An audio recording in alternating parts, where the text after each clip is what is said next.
Next நேயர்களுக்கு வணக்கம். நான் டாக்டர் தீபா லாலன். இன்றைக்கி நம்ம என்ன டாபிக் பற்றி டிஸ்கஸ் பண்ண போகிறோம் அப்படின்னா, மார்ச் மாதம் பாருங்கள், கும்பத்தில் 4 கிரகங்கள் சேர்க்கை அப்படின்றது இருக்குங்க. இதை சதுர்கிரக யோகம் அப்படிம்பாங்க. கும்பத்தில் மட்டும் 4 கிரகங்கள் சேர்க்கை இல்லைங்க, மீனத்தில் சுக்கிர பகவான் உச்சம் பெற்று அமர்றார்.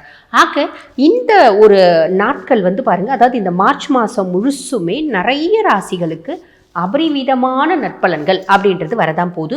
உங்கள் ராசிக்கு என்னென்ன மாதிரி நற்பலன்கள் வரப்போகுது, அதே மாதிரி ஒரு கிரகங்கள் ஒரு பாவத்தில் இருக்காங்க, ஒரு கிரகம் ஒரு பாவத்தில் இருக்குது அப்படின்னாலே நல்லதும் உண்டு. உதாரணத்துக்கு 90% நல்லது, இல்லை 10% நெகட்டிவ் அப்படி வரலாம். இல்லை 90% நெகட்டிவ், 10% நல்லது அப்படின்னு வரலாம். இங்கே 4 கிரகங்கள் இருக்காங்க அப்படின்னும் போது எந்த அளவுக்கு நல்லது இருந்தாலும் ஆப்வியஸ்லி சின்ன சின்ன விஷயத்தில் நம்ம கொஞ்சம் உஷாராக இருக்கணும். அந்த மாதிரி எந்தெந்த விஷயத்தில் நம்ம கவனமாக இருக்கணும், எந்தெந்த விஷயத்தில் பார்த்திங்கன்னா நம்ம ரொம்ப காஷியஸாக இருக்கணும். இப்படி பல விஷயங்கள் இந்த பதிவில் நான் சொல்கிறேன். ஸோ வீடியோ ஸ்கிப் பண்ணாமல் பாருங்கள், நேரத்தை வீண் பண்ணாமல் சட்டன் வீடியோக்குள்ளே போயிடலாம் வாங்க. மிதுன ராசி அன்பர்கள், இந்த சதுர்கிரக சேர்க்கை 4 கிரக சேர்க்கை கும்பத்தில், கும்பம் உங்களுக்கு என்ன பாவம்? 9ஆம் பாவம். 9ஆம் பாவம் அப்படிங்கிறது என்ன சொல்லுவாங்க? பாக்கியஸ்தானம் அப்படின்னு சொல்லுவாங்க. ஆப்வியஸ்லி பாதகஸ்தானம் அப்படின்னு சொல்கிறது உண்டு. பாக்கியஸ்தானத்தில் முதல்ல ராகு என்ன பண்ணுவான்? ஏதோ ஒரு விதத்தில் குட் லக்கு, ஃபார்ச்சூனு, அதிர்ஷ்டம், மேன்மை, முன்னேற்றம் எல்லாத்தையுமே கொடுத்துருவான். பொதுவாக ராகு நான் நீதி நேர்மெல்லாம் பார்க்க மாட்டேன், எனக்கு எதுக்கும் நியாயம் தர்மெல்லாம் கிடையாது, உனக்கு தரணும்னு நான் முடிவு பண்ணிட்டேன், தந்துடுவேன். அதுதான் ராகு. அப்போ நம்ம என்ன பண்ணோம்? பாக்கியஸ்தானத்தில் ராகு அப்படின்போது நம்ம பெருசாக ஒன்றும் பண்ண வேண்டாம். என்ன பிரச்சனையை தீர்த்தா நீங்கள் ஹாப்பியாக இருப்பீங்க, அந்த பிரச்சனையில் கொஞ்சம் முயற்சி பண்ணுங்கள். அதை தீர்க்கறதுக்கான முயற்சி ஆயத்தியம் அப்படின்றது, ஆயத்திய பணிகள் அப்படின்றது நம்ம செய்கிறோம் அப்படின்னாலே அந்த பிரச்சனை முடிஞ்சிடும்.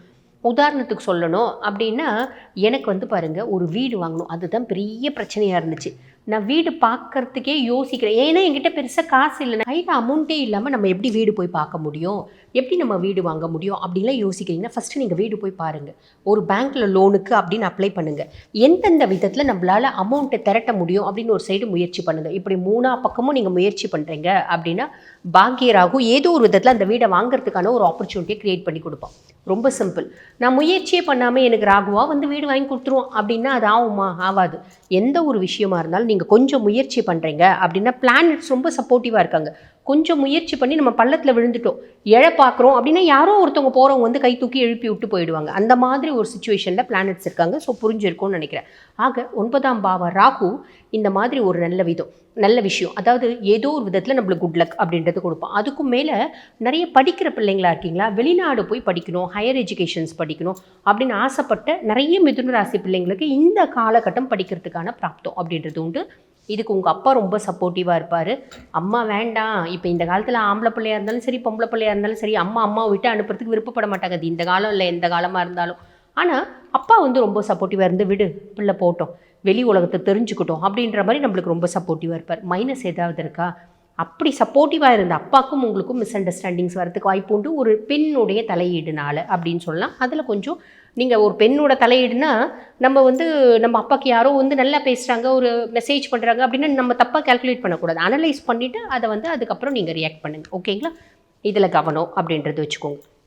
வெளிநாடு போகிறதுக்கு, அதே மாதிரி வெளிநாடு படிக்க போகிறதுக்கு, வெளிநாடு டூர் போகிறதுக்கு மிதுனம்மா இது எல்லாத்துக்கும் உங்களுக்கு பிராப்தம் இருக்குது அப்படின்னு சொல்லலாம். சரி, பாக்கியஸ்தானத்தில் சூரியன், 9ஆம் பாவத்தில் சூரியன், நிறைய பேருக்கு கவர்மெண்ட் வேலை கிடைக்கிறதுக்கான வாய்ப்பு உண்டு. அரசாங்கம் சார்ந்த ஒரு அனுகூலமான பலன்கள், அரசாங்கம் சார்ந்த டெண்டர் ஏதாவது நீங்கள் அப்ளை பண்ணிவிட்டு காத்துட்ருக்கீங்களா, மிதுனமாக கிடைக்கிறதுக்கான வாய்ப்பு அப்படின்றது உண்டு. இதுக்கு உங்கள் அப்பா சப்போர்ட்டிவாக இருப்பார். மார்ச் மாதம் 15ஆம் தேதி வரைக்கும். மார்ச் மாதம் 15ஆம் தேதிக்கு மேலே சூரியன் பாருங்கள், பாக்கியஸ்தானத்துலேருந்து, அதாவது கும்பத்துலேருந்து மீனத்துக்கு போகிறான். மீனம் உங்களுக்கு என்ன பாவம்? 10ஆம் பாவம். தொழில் ஸ்தானத்துக்கு சூரியன் போகிறான். தொழில் ஸ்தானத்துக்கு சூரியன் போகும்போது தொழிலில் என்னுடைய ஆளுமையும், என்னுடைய பேச்சு திறமையும், என்னுடைய அதிகார தோரணையும் அதிகமாகுது அப்படின்றது அர்த்தம். நிறைய பேருக்கு தொழில் சார்ந்த முன்னேற்றம் அப்படின்றது வரத்துக்கு வாய்ப்பு உண்டு. ஒரு பொறுப்பு அதிகரிக்கிறதுக்கு வாய்ப்பு உண்டு. ஒரு சிலருக்கு பார்த்திங்கன்னா ஒரு ஹையர் போஸ்ட்டும் அதுக்கான இன்க்ரிமெண்ட்டும் கிடைக்கிறதுக்கு வாய்ப்பு உண்டு. சரி, அதுக்கப்புறம் பாருங்கள், பாக்கியஸ்தானத்தில் செவ்வாய் என்ன பண்ணுவான்? மிதுனமா நீங்கள் கண்டிப்பாக ஏதோ ஒரு நிலம் அப்படின்றது, பூமி அப்படின்னு வாங்கி ரெஜிஸ்டர் பண்ணுவீங்க. ஒன்று ஃப்ளாட் வாங்கலாம், இல்லை வீடு வாங்கி ரெஜிஸ்டர் பண்ணலாம், இல்லைன்னா சொந்தமாக நிலம் வாங்கி ரெஜிஸ்டர் பண்ணலாம். இப்படி ஏதோ ஒன்று வாங்கி நம்ம ரெஜிஸ்டர் பண்ணுறதுக்கான ஒரு பிராப்தம் அப்படின்றது உண்டு. நிறைய பேருக்கு வந்து பாருங்கள், உங்களோட கூட பிறந்த சகோதரர்கள் உறுதுணையாக இருக்கிறதுக்கு வாய்ப்பு உண்டு அப்படின்னு சொல்லலாம். இது செவ்வாய் 9ஆம் பாவத்தில் இருக்கிறதுனால. சரி, மைனஸ் ஏதாவது இருக்கா? அப்பா கூட நல்லா பயங்கரமாக பேச்சு, வாக்குவாதம், கோபம், டென்ஷன், இரிட்டேஷன், சண்டை சச்சரவு வரத்துக்கும் வாய்ப்பு உண்டு. ஆக அப்பா கூட சண்டை போடும்போது அனலைஸ் பண்ணிவிட்டு, நான் ஆல்ரெடி சொன்ன மாதிரி தான், அனலைஸ் பண்ணிவிட்டு சண்டை போடாதீங்க, முடிஞ்ச வரைக்கும் நல்லபடியாக பேசி சமாதானமாக போங்க, அதுதான் நல்லது. அதே மாதிரி அப்பாவுக்கு மருத்துவ செலவு, அப்பாவுக்கு சின்ன சின்ன ஆக்சிடென்ட்ஸு, சின்ன சின்ன சர்ஜரிஸ் வரத்துக்கும் வாய்ப்பு உண்டு. சரி, 9ல் புதன், அதாவது கும்பத்தில் புதன். 9ல் புதன் என்ன பண்ணுவான்?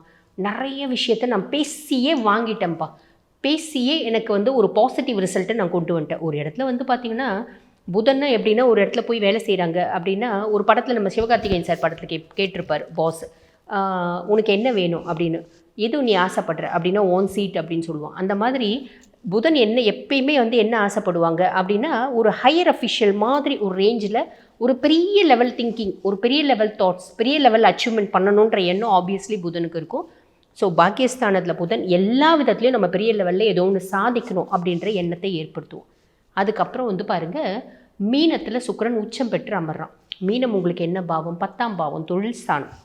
தொழில் ஸ்தானத்தில் சுக்கிரன் உச்சம் பெறான் அப்படின்னும் போது தொழில் கண்டிப்பாக பிரம்மாண்டம் அப்படின்றது வரும். நான் வந்து பாருங்கள், ஒரு கிளினிக் வச்சுருக்கேன், நான் ஒரு டாக்டர், ஒரு கிளினிக் வச்சுருக்கேன், சிம்பிளாக வச்சுருக்கேன். இப்போ எனக்கு நிறைய பேஷண்ட்ஸ் வராங்க. ஸோ நான் என்ன பண்ணுறேன், அதுலேயும் ஹைஃபை பேஷண்ட்ஸ் வராங்க. நான் என்ன பண்ணுறேன், என் கிளினிக்கை ரொம்ப வந்து பார்த்திங்கன்னா நல்ல இன்டீரியர் டெக்கோர்லாம் போட்டு நல்ல ஒரு லக்ஸரியஸாக மாற்றுறேன். இதெல்லாம் வந்து பார்த்திங்கன்னா சுக்கிரன் செய்வான். அதே மாதிரி மிதுனம், நிறைய பேர் ஃபாரின் போயிட்டு வேலை செய்கிறதுக்கு, ஃபாரினில் போயிட்டு வீசா கிடைக்கலைங்க, இவ்வளோ நாள் நாங்கள் வேலைக்கு பிளான் பண்ணியிருந்தோம், வீசாவே கிடைக்கல, வெளிநாட்டுக்கு போய் வேலை செய்யறதுக்கான பிராப்தம் நீங்கள் மிதுனமாக இருந்தால் இந்த மாதம் நிறைய பேருக்கு உண்டு அப்படின்றது ஞாபகம் வச்சுக்கோங்க. அதே மாதிரி தொழில் செய்கிற இடத்துல பெண்கள் ரொம்ப சப்போர்ட்டிவாக இருப்பாங்க அப்படின்றதும் உண்மை. ஸோ சின்ன சின்ன விஷயம் சொல்லியிருக்கேன், அதில் காஷியஸாக இருக்கீங்க அப்படின்னா மட்டும் போதுமானது. இந்த காலகட்டம் நல்லது நடக்கும், நல்லது மட்டுமே நடக்கும். வாழ்த்துக்கள்.